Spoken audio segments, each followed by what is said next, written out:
Claudio Del Rio, allenatore del Campanedda, una vittoria mister molto importante, questa ottenuta contro la Calmedia, 2 gol all'inizio dei tempi, diciamo, poi avete resistito bene senza subire neanche tantissimo. Sì, abbiamo fatto una buona partita, siamo andati in vantaggio con Sandro e quindi poi abbiamo tenuto abbastanza bene, anche se non è che abbiamo fatto tanti tiri in porta loro, abbiamo tutto bene, poi abbiamo raddoppiato con Vito Porchede e quindi abbiamo fatto un'ottima partita. Faccio i complimenti veramente ai ragazzi che hanno fatto una partita eccezionale.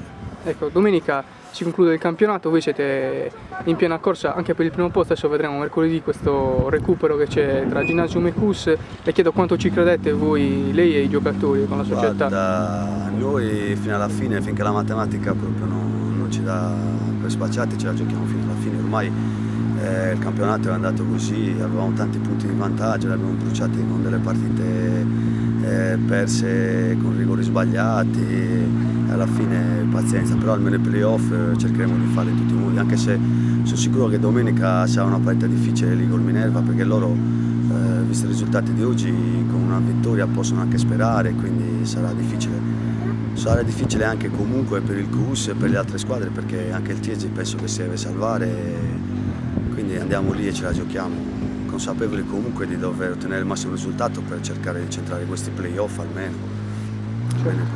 Ecco, per concludere, visto un brevissimo commento su questa galleria, poco fa ha fatto accenno a questi tanti punti di vantaggio che voi avevate, insomma tutti quanti si sono chiesti un po' i motivi, questo rallentamento vostro, purtroppo, come si giustifica, diciamo? Guarda, non ci sono tante giustificazioni, mentalmente sicuramente eravamo molto convinti di aver già vinto.